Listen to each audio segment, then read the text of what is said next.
ഈശോമിശിഹായിൽ ഏറ്റവും സ്നേഹം നിറഞ്ഞ മാതാപിതാക്കളെ, സഹോദരി സഹോദരങ്ങളെ, വാത്സല്യമുള്ള കുഞ്ഞുമക്കളെ, ഇന്ന് ഫെബ്രുവരി മാസം 5-ാം തീയതി ബഹുമാനപ്പെട്ട ഡാനിയൽ അച്ഛനോടൊപ്പം നമുക്ക് വചനം വായിച്ച് ധ്യാനിച്ച് പ്രാർത്ഥിക്കാം. ഇന്ന് നമ്മൾ വചനം വായിച്ച് ധ്യാനിക്കുന്നത് പുറപ്പാടിൻ്റെ പുസ്തകം 15-16 അധ്യായങ്ങൾ, ലേവ്യറിൻ്റെ പുസ്തകം 11-ാം അധ്യായം, സങ്കീർത്തനം 71.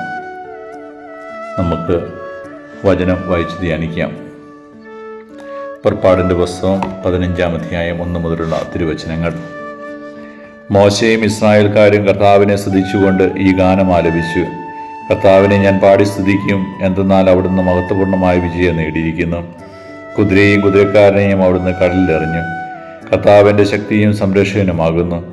അവിടുന്ന് എനിക്ക് രക്ഷയായി ഭവിച്ചിരിക്കുന്നു. അവിടുന്നാണ് എൻ്റെ ദൈവം, ഞാൻ അവിടുത്തെ സ്തുതിക്കും. അവിടുന്നാണ് എൻ്റെ പിതാവിൻ്റെ ദൈവം, ഞാൻ അവിടുത്തെ കീർത്തിക്കും. കർത്താവ് യോദ്ധാവാകുന്നു, കർത്താവ് എന്നാകുന്നു അവിടുത്തെ നാമം. ഫറവോയുടെ രഥങ്ങളെയും സൈന്യത്തെയും അവിടുന്ന് കടലിൽ ആഴ്ത്തി. അവൻ്റെ ധീരമായ സൈന്യാധിപർ ചെങ്കടലിൽ മുങ്ങി മരിച്ചു. ആഴമേറിയ ജലം അവരെ മൂടി. അഗാധത്തിലേക്ക് കല്ലുപോലെ അവർ താണു. കർത്താവെ, അങ്ങയുടെ വലത്ത് കൈ ശക്തിയാൽ മഹത്വമാർന്നിരിക്കുന്നു. കർത്താവെ, അങ്ങയുടെ വലത്ത് കൈ ശത്രുവിനെ ചിതറിച്ചിരിക്കുന്നു. അനന്തമഹിമയാൽ അങ്ങ് എതിരാളികളെ തകർക്കുന്നു. കോപാഗ്നി അയച്ച് വൈക്കോൽ എന്ന പോലെ അവരെ ദഹിപ്പിക്കുന്നു. അങ്ങയുടെ നിശ്വാസത്താൽ ജലം കുന്നുകൂടി. പ്രഭാതങ്ങൾ നിശ്ചലമായി. കടലിൻ്റെ ആഴങ്ങൾ ഉറഞ്ഞു കട്ടയായി. ശത്രു പറഞ്ഞു, ഞാൻ അവരെ പിന്തുടർന്ന് പിടികൂടും. അവരുടെ വസ്തുക്കൾ ഞാൻ കൊള്ളയടിച്ച് പങ്കുവയ്ക്കും. എൻ്റെ അഭിലാഷം ഞാൻ പൂർത്തിയാക്കും. ഞാൻ വാളൂരും, എൻ്റെ കരം അവരെ സംഹരിക്കും. നിന്റെ കാറ്റ് നീ വീശി കടൽ അവരെ മൂടി. ഈയക്കട്ടകൾ പോലെ അവർ ആഴിയുടെ ആഴത്തിലേക്ക് താണു. കർത്താവേ, ദേവന്മാരിൽ അങ്ങേക്ക് തുല്യനായ ആരുണ്ട്? കർത്താവ് വിശുദ്ധിയാൽ മഹത്വപൂർണ്ണനും ശക്തമായ പ്രവർത്തനങ്ങളിൽ ഭീതിതനും അത്ഭുതങ്ങൾ പ്രവർത്തിക്കുന്നതുമായ അങ്ങേക്ക് തുല്യനായ ആരുണ്ട്? അങ്ങ് വലത്ത് കൈ നീട്ടി ഭൂമി അവരെ വിഴുങ്ങി. അങ്ങ് വീണ്ടെടുത്ത ജനത്തെ കാരണത്തോടെ അങ്ങ് നയിച്ചു. അങ്ങയുടെ വിശുദ്ധ വസതിയിലേക്ക് ശക്തിയാൽ അവിടുന്ന് അവരെ നയിച്ചു. ഇത് കേട്ട ജനതകൾ ഭയന്ന് വിറച്ചു. ഫിലിസ്ത്യർ ആകുലരായി. ഏതോം പ്രഭുക്കന്മാർ പരിഭ്രാന്തരായി. മോവാബിലെ പ്രബലന്മാർ കിടിലം കൊണ്ട്. കാനാൻ നിവാസികൾ മൃതപ്രായരായി. അങ്ങയുടെ ജനം കടന്നു പോകുന്നത് വരെ, കർത്താവെ, അങ്ങ് വീണ്ടെടുത്ത ജനം കടന്നു പോകുന്നത് വരെ ഭീതിയും പരിഭ്രാന്തിയും അവരെ കീഴ്പ്പെടുത്തുന്നു. അങ്ങയുടെ കരത്തിൻ്റെ ശക്തി അവരെ ശിലാതുല്യം നിശ്ചലരാക്കുന്നു. കർത്താവെ, അങ്ങ് അവരെ കൊണ്ടുവന്ന് അങ്ങയുടെ വിശുദ്ധ മലയിൽ അങ്ങേക്ക് വസിക്കാനായി ഒരുക്കിയിരിക്കുന്ന സ്ഥലത്ത് അങ്ങയുടെ കരങ്ങൾ സ്ഥാപിച്ച വിശുദ്ധ മന്ദിരത്തിൽ അവരെ നട്ടുപിടിപ്പിക്കും. കർത്താവിനേക്ക് രാജാവായി ഭരിക്കും. ഫറവോയുടെ കുതിരകൾ തേരുകളോടും പടയാളികളോടും ഒന്നിച്ച് കടലിലേക്ക് ഇറങ്ങിച്ചെന്നപ്പോൾ കർത്താവ് കടൽ വെള്ളം അവരുടെ മേൽ തിരികെ പായിച്ചു. എന്നാൽ ഇസ്രായേൽ കടലിൻ്റെ നടുവെ വരണ്ട ഭൂമിയിലൂടെ കടന്നുപോയി. അപ്പോൾ പ്രവാചികയും അഹ്റോന്റെ സഹോദരിയുമായ മിരിയാം തപ്പ് കയ്യിലെടുത്തു. സ്ത്രീകളെല്ലാവരും തപ്പുകളെടുത്ത് നൃത്തം ചെയ്തുകൊണ്ട് അവളെ അനുഗമിച്ചു. മിരിയാം അവർക്ക് പാടിക്കൊടുത്തു. കർത്താവിനെ പാടി സ്തുതിക്കുവിൻ, എന്തെന്നാൽ അവിടുന്ന് മഹത്വപൂർണ്ണമായ വിജയം നേടിയിരിക്കുന്നു. കുതിരയും കുതിരക്കാരനെയും അവിടുന്ന് കടലിലെറിഞ്ഞു. മോശ ഇസ്രായേൽക്കാരെ ചെങ്കടലിൽ നിന്ന് മുൻപോട്ട് നയിച്ചു. അവർ ഷൂർ മരുഭൂമിയിൽ പ്രവേശിച്ചു. മരുഭൂമിയിലൂടെ 3 ദിവസം യാത്ര ചെയ്തിട്ടും ഒരിടത്തും വെള്ളം കണ്ടെത്തിയില്ല. അവൻ മാറ എന്ന സ്ഥലത്ത് വന്നു ചേർന്നു. അവിടുത്തെ വെള്ളം അവർക്ക് കുടിക്കാൻ കഴിഞ്ഞില്ല. അത് കയ്പുള്ളതായിരുന്നു. അക്കാരണത്താൽ ആ സ്ഥലത്തിന് മാറ എന്ന് പേര് നൽകപ്പെട്ടു.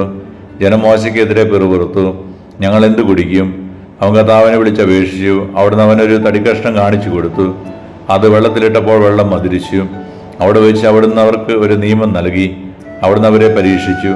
അവിടുന്ന് അരുളി ചെയ്തു, നീ നിന്റെ ദൈവമായ കർത്താവിൻ്റെ സ്വരം ശ്രദ്ധാവോടെ ശ്രവിക്കുകയും അവിടുത്തെ ദൃഷ്ടിയിൽ ശരിയായത് പ്രവർത്തിക്കുകയും അവിടുത്തെ കൽപ്പനകൾ അനുസരിക്കുകയും ചട്ടങ്ങൾ പാലിക്കുകയും ചെയ്താൽ ഞാൻ ഈജിപ്തുകാരുടെ മേൽ വരുത്തിയ മഹാമാരികളിലൊന്നും നിന്റെ മേൽ വരുത്തുകയില്ല. ഞാൻ നിന്നെ സുഖപ്പെടുത്തുന്ന കർത്താവാണ്. അതിനുശേഷം അവർ എലിം ദേശത്ത് വന്നു. അവിടെ 12 നീരുറവുകളും 70 ഈന്തപ്പനകളും ഉണ്ടായിരുന്നു. അവിടെ ജലാശയത്തിന് സമീപം അവർ പാളയം മേടിച്ചു. എൻ്റെ പുസ്തകം 16-ാം അധ്യായം 1 മുതലുള്ള തിരുവചനങ്ങൾ. ഇസ്രായേൽ സമൂഹം എലീമിൽ നിന്ന് പുറപ്പെട്ട് എലീമിനും സീനായിക്കും ഇടയ്ക്കുള്ള സീൻ മരുഭൂമിയിലെത്തി. ഈജിപ്തിൽ നിന്ന് പുറപ്പെട്ടതിൻ്റെ 2-ാം മാസം 15-ാം ദിവസമായിരുന്നു അത്. മരുഭൂമിയിൽ വെച്ച് ഇസ്രായേൽ സമൂഹം ഒന്നടങ്കം മോശയ്ക്കും അഹ്റോനെതിരായി പിറുപിറുത്തു. ഇസ്രായേൽക്കാർ അവരോട് പറഞ്ഞു, ഈജിപ്തിൽ ഇറച്ചിപ്പാത്രത്തിനടുത്തിരുന്ന് തൃപ്തിയാവോളം അപ്പം തിന്നുകൊണ്ടിരുന്നപ്പോൾ കർത്താവിൻ്റെ കരത്താൽ കൊല്ലപ്പെട്ടിരുന്നുവെങ്കിൽ എത്ര നന്നായിരുന്നു. എന്നാൽ സമൂഹം മുഴുവനെയും പട്ടിണിയിട്ട് കൊല്ലാനായി ഞങ്ങളെ ഈ മരുഭൂമിയിലേക്ക് നിങ്ങൾ കൊണ്ടുവന്നിരിക്കുന്നു. കർത്താവ് മോശയോട് പറഞ്ഞു, ഞാൻ നിങ്ങൾക്കായി ആകാശത്ത് നിന്ന് അപ്പം വർദ്ധിപ്പിക്കും. ജനങ്ങൾ പുറത്തിറങ്ങി ഓരോ ദിവസത്തേക്കും ആവശ്യമുള്ളത് ശേഖരിക്കട്ടെ. അങ്ങനെ അവർ എൻ്റെ നിയമം അനുസരിച്ച് നടക്കുമോ ഇല്ലയോ എന്ന് ഞാൻ പരീക്ഷിക്കും. 6-ാം ദിവസം നിങ്ങൾ ശേഖരിക്കുന്നത് അകത്ത് കൊണ്ടുവന്ന് ഒരുക്കി വയ്ക്കുമ്പോൾ അത് ദിനംപ്രതി ശേഖരിക്കുന്നതിൻ്റെ ഇരട്ടിയുണ്ടായിരിക്കും. മോശയും അഹ്റോനും എല്ലാ ഇസ്രായേൽക്കാരോടുമായി പറഞ്ഞു, കർത്താവാണ് നിങ്ങളെ ഈജിപ്തിൽ നിന്ന് പുറത്തേക്ക് കൊണ്ടുവന്നതെന്ന് സന്ധ്യയാകുമ്പോൾ നിങ്ങൾ ഗ്രഹിക്കും. പ്രഭാതമാകുമ്പോൾ നിങ്ങൾ കർത്താവിൻ്റെ മഹത്വം ദർശിക്കും. കാരണം തനിക്കെതിരായി നിങ്ങളുടെ പിറുപിറുപ്പുകൾ കർത്താവ് കേട്ടിരിക്കുന്നു. ഞങ്ങൾക്കെതിരായി നിങ്ങൾ അവലാതിപ്പെടാൻ ഞങ്ങൾ ആരാണ്? മോശ പറഞ്ഞു, നിങ്ങൾക്ക് ഭക്ഷിക്കാൻ വൈകുന്നേരം മാംസവും രാവിലെ വേണ്ടുവോളം അപ്പവും കർത്താവ് തരും. എന്നാൽ അവിടത്തേക്ക് എതിരായുള്ള നിങ്ങളുടെ ആവലാദികൾ അവിടുന്ന് കേട്ടിരിക്കുന്നു. ഞങ്ങൾ ആരാണ്? നിങ്ങളുടെ ആവലാദികൾ ഞങ്ങൾക്കെതിരായിട്ടല്ല, കർത്താവിനെതിരായിട്ടാണ്. അനന്തരം മോശ അഹ്റോനോട് പറഞ്ഞു, ഇസ്രായേൽ സമൂഹത്തോട് പറയുക, നിങ്ങൾ കർത്താവിൻ്റെ സന്നിധിയിലേക്ക് അടുത്തു വരുവിൻ. എന്തെന്നാൽ കർത്താവ് നിങ്ങളുടെ ആവലാദികൾ കേട്ടിരിക്കുന്നു. അഹ്റോൻ ഇസ്രായേൽ സമൂഹത്തോട് സംസാരിച്ചപ്പോൾ അവർ മരുഭൂമിയിലേക്ക് നോക്കി. അപ്പോൾ കർത്താവിൻ്റെ മഹത്വം മേഘത്തിൽ പ്രത്യക്ഷപ്പെട്ടു. കർത്താവ് മോശയോട് അരുളി ചെയ്തു, ഇസ്രായേൽക്കാരുടെ പരാതികൾ ഞാൻ കേട്ടു. അവരോട് പറയുക, സായങ്കാലത്ത് നിങ്ങൾ മാംസം ഭക്ഷിക്കും, പ്രഭാതത്തിൽ തൃപ്തിയാവോളം അപ്പവും. കർത്താവായ ഞാനാണ് നിങ്ങളുടെ ദൈവമെന്ന് അപ്പോൾ നിങ്ങൾ മനസ്സിലാക്കും. വൈകുന്നേരമായപ്പോൾ കാടപ്പക്ഷികൾ വന്ന് പാളയം മൂടി. രാവിലെ പാളയത്തിന് ചുറ്റും മഞ്ഞ് വീണു കിടന്നിരുന്നു. മഞ്ഞുരുകിയപ്പോൾ മരുഭൂമിയുടെ ഉപരിതലത്തിൽ പൊടിമഞ്ഞ് പോലെ വെളുത്തുരുണ്ട് ലോലമായ ഒരു വസ്തു കാണപ്പെട്ടു. ഇസ്രായേൽക്കാർ ഇത് കണ്ടപ്പോൾ പരസ്പരം ചോദിച്ചു, ഇതെന്താണ്? അതെന്താണെന്ന് അവർ അറിഞ്ഞിരുന്നില്ല. അപ്പോൾ മോശ അവരോട് പറഞ്ഞു, കർത്താവ് നിങ്ങൾ ഭക്ഷണമായി തന്നിരിക്കുന്ന അപ്പമാണിത്. കർത്താവ് കൽപ്പിച്ചിരിക്കുന്ന ഇപ്രകാരമാണ്, ഓരോരുത്തരും തൻ്റെ കൂടാരത്തിലുള്ള ആളുകളുടെ എണ്ണം അനുസരിച്ച് ആളൊന്നിന് ഒരു ഓമർ വീതം ശേഖരിക്കട്ടെ. ഇസ്രായേൽക്കാർ അപ്രകാരം ചെയ്തു. ചിലർ കൂടുതലും ചിലർ കുറവും ശേഖരിച്ചു. പിന്നീട് ഓമർ കൊണ്ട് അളന്നു നോക്കിയപ്പോൾ കൂടുതൽ ശേഖരിച്ചവർ കൂടുതലോ കുറവ് ശേഖരിച്ചവർ കുറവോ ഉണ്ടായിരുന്നില്ല. ഓരോരുത്തരും ശേഖരിച്ചത് അവന് ഭക്ഷിക്കാൻ മാത്രമുണ്ടായിരുന്നു. മോശ അവരോട് പറഞ്ഞു, ആരും അതിൽ നിന്ന് അല്പം പോലും പ്രഭാതത്തിലേക്ക് നീക്കി വയ്ക്കരുത്. എന്നാൽ അവർ മോശയെ അനുസരിച്ചില്ല. ചിലർ അതിൽ നിന്ന് ഒരു ഭാഗം പ്രഭാതത്തിലേക്ക് നീക്കി വെച്ചു. അത് പുഴുത്ത് മോശമായി. മോശ അവരോട് കോപിച്ച് പ്രഭാതം തോറും ഓരോരുത്തരും തങ്ങൾക്ക് ഭക്ഷിക്കാവുന്നിടത്തോളം ശേഖരിച്ചു കൊണ്ടിരുന്നു. ബാക്കിയുള്ളത് സൂര്യൻ ഉദിച്ചു വീഴുമ്പോൾ ഉരുകിപ്പോയിരുന്നു. 6-ാം ദിവസം ഒരാൾക്ക് 2 ഓമർ വീതം ഇരട്ടിയായി അപ്പം അവർ ശേഖരിച്ചു. സമൂഹ നേതാക്കൾ വന്ന് വിവരം മോശയെ അറിയിച്ചു. അപ്പോൾ അവൻ അവരോട് പറഞ്ഞു, കർത്താവിൻ്റെ കൽപ്പനയാണിത്. നാളെ പരിപൂർണ വിശ്രമത്തിൻ്റെ ദിവസമാണ്, കർത്താവിൻ്റെ വിശുദ്ധമായ സാബത്ത് ദിനം. വേണ്ടത്ര അപ്പം ഇന്ന് ചുട്ടെടുക്കുവിൻ, വേവിക്കേണ്ടത് വേവിക്കുകയും ചെയ്യുവിൻ, ബാക്കി വരുന്നത് അടുത്ത പ്രഭാതത്തിലേക്ക് സൂക്ഷിക്കുവിൻ. മോശ കൽപ്പിച്ചതുപോലെ മിച്ചം വന്നത് അവർ പ്രഭാതത്തിലേക്ക് മാറ്റിവെച്ചു. അത് ചീത്തയായി പോയില്ല, അതിൽ പുഴുക്കൾ ഉണ്ടായതുമില്ല. മോശ പറഞ്ഞു, ഇന്ന് കർത്താവിൻ്റെ വിശ്രമദിനമാകിയാൽ നിങ്ങൾ അത് ഭക്ഷിച്ചു കൊള്ളുവിൻ. പാളയത്തിന് വെളിയിൽ ഇന്ന് അപ്പം കാണുകയില്ല. 6 ദിവസം നിങ്ങൾ അത് ശേഖരിക്കണം. 7-ാം ദിവസം സാവത്താകിയാൽ അതുണ്ടായിരിക്കുകയില്ല. 7-ാം ദിവസം ജനങ്ങളിൽ ചിലർ അപ്പം ശേഖരിക്കാനായി പുറത്തിറങ്ങി, എന്നാൽ ഒന്നും കണ്ടില്ല. അപ്പോൾ കർത്താവ് മോശയോട് ചോദിച്ചു, നിങ്ങൾ എത്ര നാൾ എൻ്റെ കൽപ്പനകളും നിയമങ്ങളും പാലിക്കാതിരിക്കും? കർത്താവ് നിങ്ങൾക്ക് സാബത്ത് നിശ്ചയിച്ചിരിക്കുന്നു. അതുകൊണ്ടാണ് 6-ാം ദിവസം അവിടുന്ന് 2 ദിവസത്തേക്കുള്ള അപ്പം നിങ്ങൾക്ക് തരുന്നത്.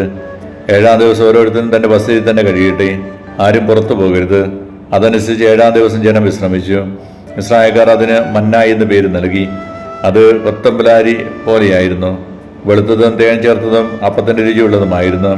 മോശ പറഞ്ഞ കർത്താവിൻ്റെ കൽപ്പന ഇതാണ്, ഈജിപ്തിൽ നിന്ന് ഞാൻ നിങ്ങളെ കൊണ്ടുപോരുമ്പോൾ മരുഭൂമിയിൽ വെച്ച് നിങ്ങൾക്ക് ഭക്ഷിക്കാൻ തന്ന അപ്പം നിങ്ങളുടെ പിൻതലമുറകൾ കാണുന്നതിന് വേണ്ടി അതിൽ നിന്ന് ഒരു ഓമർ എടുത്ത് സൂക്ഷിച്ചു വയ്ക്കുവിൻ.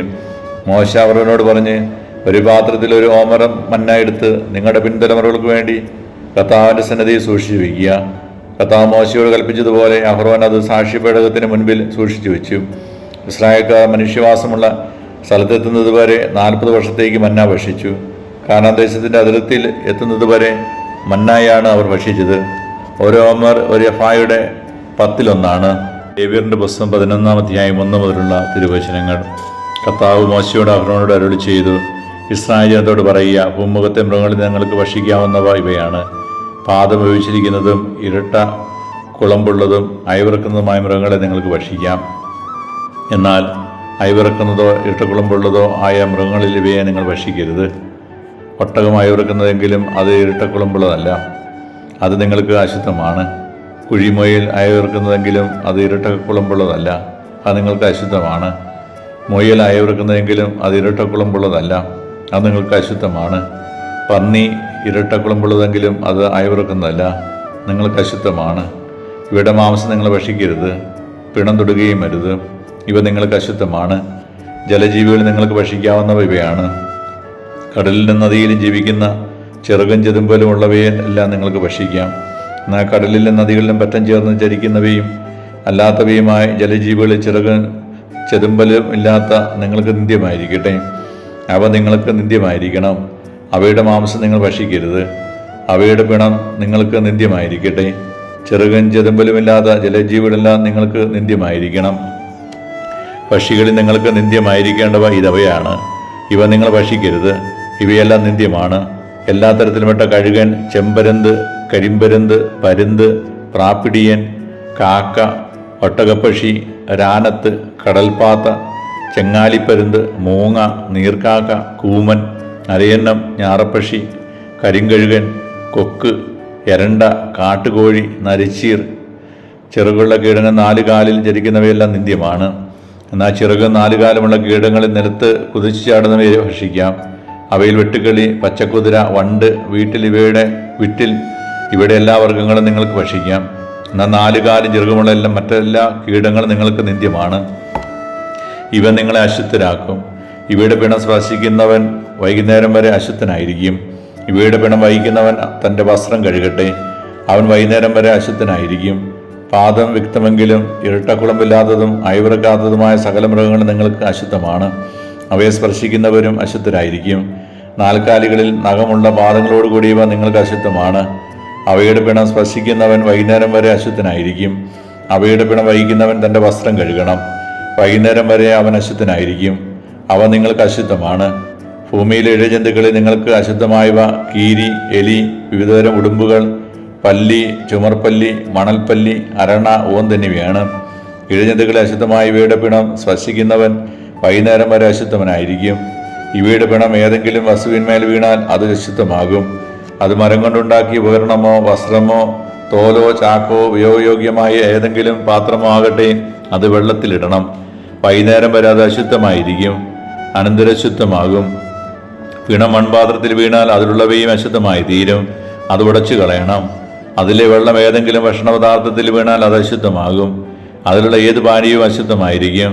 പിണത്തിൻ്റെ അംശം എന്തിലെങ്കിലും വീണാൽ അത് അശുദ്ധമാകും.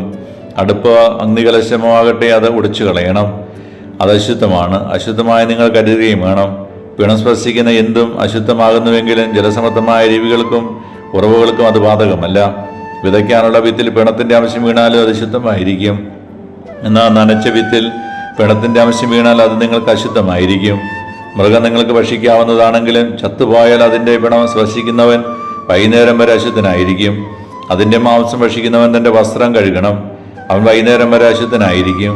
അത് വഹിക്കുന്നവനും തൻ്റെ വസ്ത്രം കഴുകണം. അവനും വൈകുന്നേരം വരെ അശുദ്ധനായിരിക്കും. ഇഴജന്തുക്കളെല്ലാം നിത്യമാണ്. അവയെ ഭക്ഷിക്കരുത്. ഉരുസ്സുകൊണ്ടോ 4 അതിൽ കൂടുതലോ കാലുകൾ കൊണ്ടോ ഇഴയുന്ന ജന്തുക്കളെ നിങ്ങൾ ഭക്ഷിക്കരുത്. അവ നിന്ദ്യമാണ്. ഇഴജന്തുക്കൾ നിമിത്തം നിങ്ങൾ അശുദ്ധനാകരുത്. അശുദ്ധനാകാതിരിക്കാൻ അവ കൊണ്ടുള്ള മാലിന്യത്തിൽ നിന്ന് അകലുവിൻ. ഞാൻ നിങ്ങളുടെ ദൈവമായ കർത്താവാകുന്നു. നിങ്ങൾ നിങ്ങളെ തന്നെ വിശുദ്ധീകരിക്കുകയും പരിശുദ്ധരായിരിക്കുകയും ചെയ്യുവിൻ. കാരണം ഞാൻ പരിശുദ്ധനാകുന്നു. ഭൂമിയിലെ ഇഴജന്തുക്കൾ നിമിത്തം നിങ്ങൾ മലിനരാകരുത്. നിങ്ങളുടെ ദൈവമായിരിക്കേണ്ടതിന് ഈജിപ്തിൽ നിന്ന് നിങ്ങളെ ആനയിച്ച കർത്താവ് ഞാനാകുന്നു. നിങ്ങൾ പരിശുദ്ധരായിരിക്കുവിൻ, എന്തെന്നാൽ ഞാൻ പരിശുദ്ധനാണ്. പക്ഷികൾ, മൃഗങ്ങൾ, ജലജീവികൾ, ഭൂമിയിലെ ഇഴജന്തുക്കൾ എന്നിവയെ സംബന്ധിച്ചുള്ള നിയമമാണിത്. ജീവികളെ ശുദ്ധിയുള്ളവയും ശുദ്ധിയില്ലാത്തവയും ഭക്ഷിക്കാവുന്നവയും ഭക്ഷിക്കാരുതാത്തവയും തമ്മിൽ വേർതിരിക്കാനാണിത്. കീർത്തനം 71 മുതലുള്ള തിരുവചനങ്ങൾ. കർത്താവേ, അങ്ങയെ ഞാൻ ആശ്രയിക്കുന്നു. ഞാൻ ഒരു നാളും ലജ്ജിക്കാനിടയാക്കരുത്. അങ്ങയുടെ നീതിയിൽ എന്നെ മോചിപ്പിക്കുകയും രക്ഷിക്കുകയും ചെയ്യണമേ. എൻ്റെ യാചന കേട്ട് എന്നെ രക്ഷിക്കണമേ. അങ്ങ് എനിക്ക് അഭയശിലയും ഉറപ്പുള്ള രക്ഷാദുർഗവുമായിരിക്കണമേ. അങ്ങാണ് എൻ്റെ അഭയശിലയും ദുർഗവും. എൻ്റെ ദൈവമേ, ദുഷ്ടന്റെ കയ്യിൽ നിന്ന്, നീതികെട്ട ക്രൂരന്റെ പിടിയിൽ നിന്ന് എന്നെ വിടുവിക്കണമേ. കർത്താവ്, അങ്ങാണ് എൻ്റെ പ്രത്യാശ. ചെറുപ്പം മുതൽ അങ്ങാണ് എൻ്റെ ആശ്രയം. ജന്മം മുതൽ ഞാൻ അങ്ങയെ ആശ്രയിച്ചു. മാതാവിൻ്റെ ഉദരത്തിൽ നിന്ന് അങ്ങാണ് എന്നെ എടുത്തത്. ഞാൻ എപ്പോഴും അങ്ങയെ സ്തുതിക്കുന്നു.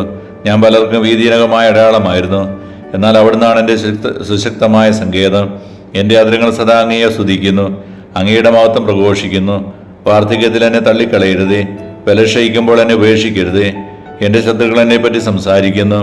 എൻ്റെ ജീവനെ വേട്ടയാടുന്നവർ കൂടി ആലോചിക്കുന്നു. ദൈവം അവനെ പരിത്യജിച്ചിരിക്കുന്നു. പിന്തുടർന്നവനെ പിടികൂടുവിൻ. അവനെ രക്ഷിക്കാൻ ആരുമില്ല എന്നവർ പറയുന്നു. ദൈവമേ, എന്നിൽ നിന്ന് അകന്നിരിക്കരുതേ. എൻ്റെ ദൈവമേ, എന്നെ സഹായിക്കാൻ വേഗം വരണമേ. എന്നെ കുറ്റം പറയുന്നവർ ലജ്ജിക്കുകയും സംഹരിക്കപ്പെടുകയും ചെയ്യട്ടെ. എന്നെ ദ്രോഹിക്കാൻ നോക്കുന്നവരെ നിന്ദനവും ലജ്ജയും മൂടട്ടെ. ഞാനല്ല, എപ്പോഴും പ്രത്യാശയുള്ളവനായിരിക്കും. അങ്ങയെ മേൽക്കുമേൽ പുകഴ്ത്തുകയും ചെയ്യും. എൻ്റെ ആദരങ്ങൾ അങ്ങയുടെ നീതിപൂർവ്വം രക്ഷാകരവുമായ പ്രവൃത്തികൾ പ്രഘോഷിക്കും. അവ എൻ്റെ അറിവിന് അപ്രാപ്യമാണ്. ദൈവമായ കർത്താവിൻ്റെ ശക്തമായ പ്രവൃത്തികളുടെ സാക്ഷ്യമായി ഞാൻ വരും. ഞാൻ അങ്ങയുടെ മാത്രം നീതിയെ പ്രകീർത്തിക്കും. ദൈവമേ, ചെറുപ്പം മുതൽ എന്നെ അങ്ങ് പരിശീലിപ്പിച്ചു. ഞാനിപ്പോഴും അങ്ങയുടെ അത്ഭുത പ്രവൃത്തികൾ പ്രഘോഷിക്കുന്നു. ദൈവമേ, വാർദ്ധക്യവും നരയും ബാധിച്ച് എന്നെ പരിത്യജിക്കരുതേ. വരാനിരിക്കുന്ന തലമുറകളോട് അങ്ങയുടെ ശക്തി പ്രഘോഷിക്കാൻ എനിക്കിടയാക്കണമേ. ദൈവമേ, അങ്ങയുടെ ശക്തിയും നീതിയും ആകാശത്തോളം എത്തുന്നു. ദൈവമേ, വൻകാര്യങ്ങൾ ചെയ്തിരിക്കുന്ന അങ്ങേക്ക് തുല്യനായി ആരുണ്ട്? കഠിനമായ കഷ്ടതകൾ അവിടുന്ന് എനിക്ക് വരുത്തി, എങ്കിലും അവിടുന്ന് എനിക്ക് നവജീവൻ നൽകും. ഭൂമിയുടെ ആഴത്തിൽ നിന്ന് അവിടുന്ന് എന്നെ കരകയറ്റും. അവിടുന്ന് എൻ്റെ മഹത്വം വർദ്ധിപ്പിക്കുകയും എന്നെ വീണ്ടും ആശ്വസിപ്പിക്കുകയും ചെയ്യും. എൻ്റെ ദൈവമേ, അങ്ങയുടെ വിശ്വസ്തത നിമിത്തം ഞാൻ അങ്ങയെ വീണ വായിച്ച് പുകഴ്ത്തും. ഇസ്രായേലിൻ്റെ പരിശുദ്ധനായവനെ കിന്നരം വീട്ടി ഞാൻ അങ്ങയെ സ്തുതിക്കും. ഞാൻ അങ്ങയെ പ്രകീർത്തിക്കുമ്പോൾ എൻ്റെ അധരങ്ങളും അങ്ങ് രക്ഷിച്ച് എൻ്റെ ആത്മാവ് ആനന്ദം കൊണ്ട് ആർത്തു വിളിക്കും. എൻ്റെ നാവ് അങ്ങയുടെ നീതിപൂർവമായ സഹായത്തെ നിരന്തരം പ്രഘോഷിക്കും. എന്നെ ദ്രോഹിക്കുന്നവർ ലജ്ജിതരും അവമാനിതരുമായി തീർന്നു. നമ്മുടെ കർത്താവായ മിശിഹായ്ക്ക് സ്തുതി.